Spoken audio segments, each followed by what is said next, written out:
Kala Yahweh Shemal Shabbat Shem Kakadash. Double honors to the elders and apostles for Great Millstone. Peace and sanitation to all the brothers and sisters in the truth and steady coming in. This is just a little video showing that America has always been tripping. America has always been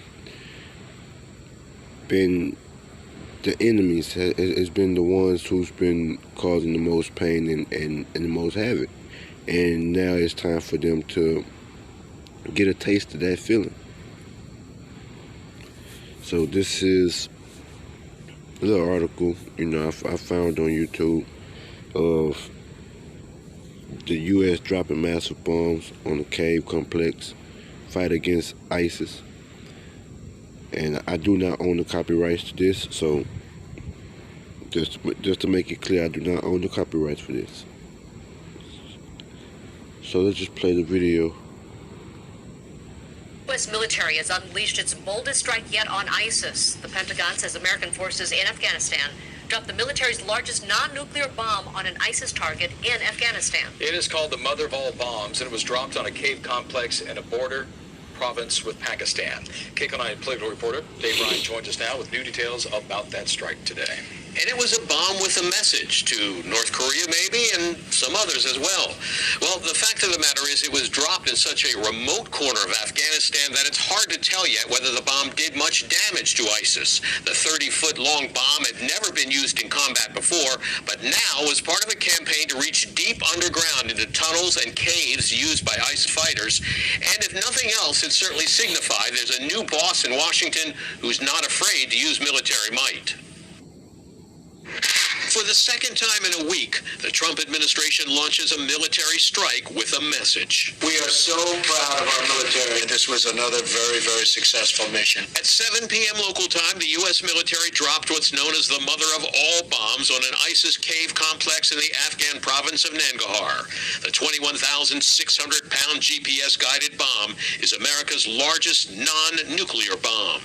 We targeted a system of tunnels and caves that ISIS fighters used to move around freely, making it easier for them to target U.S. military advisors and Afghan forces in the area. The White House says the military took all necessary precautions to prevent civilian casualties and is currently assessing the damage. But President Trump sidestepped a question about whether he specifically authorized the strike. Everybody knows exactly what happened, and what I do is I authorize my military. We have the greatest military in the world, and they've done a job as usual, so we have given them total authorization. This is the first time this bomb has been used on the battlefield. It was developed during the Iraq War, and this is a major military move in what President Trump has called one of his top priorities, defeating ISIS, about which he said this during the presidential campaign. I would bomb the out of them. The massive bomb, known as Moab, set off an intense pressure wave that would have crushed the underground caves and tunnels used by ISIS and sent a mushroom cloud towering into the sky. When you can't target it with regular conventional munitions and you can't target it with infantry soldiers, you use this kind of weapon system that destroys virtually, 5 miles without recourse, with considerable collateral damage. Pentagon officials say the strike has been in the works for months, and the bomb was moved into Afghanistan during the Obama administration. The bomb is so huge that even dropping it can be a challenge, as seen in this 2003 test video, where the bomb, sitting on a sled, is literally pulled out of the cargo bay by a parachute. The sled detaches and the bomb is guided by GPS to within 10 yards of the target. But when asked if the bomb also sends a message to North Korea, President Trump said it doesn't matter. I don't know if this sends a message.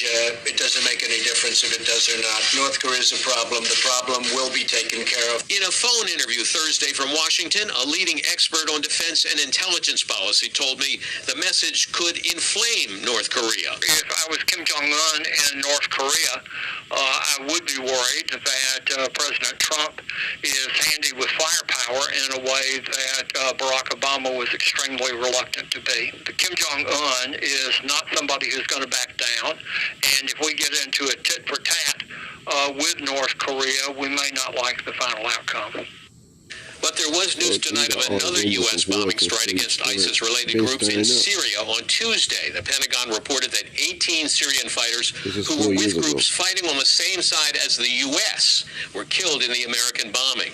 That was in an area where Syrian fighters, led by American advisors, are fighting ISIS groups. So it's sort of coming from every direction now. Dave, going back to that huge bomb, it's unbelievable. The damage it really is.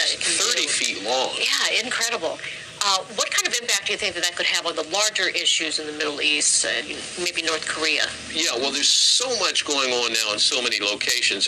As we mentioned, it was clearly a bomb with a message to ISIS, perhaps North Korea as well. But this approach carries more risk of triggering a much larger battle and must be done in a way that notifies North Korea and Syria and Russia that the U.S. is now willing to use its military power, but not in a way that would push those countries to respond with their own military weapons and grow into a more serious military confrontation. It's a very delicate process, not necessarily easy to strike the right tone. So basically, man, America is starting these wars, man, and thinking that they're getting away, but you know, the Most High is watching everything, and the Most High is going to destroy them for that. So, shalom to the next one.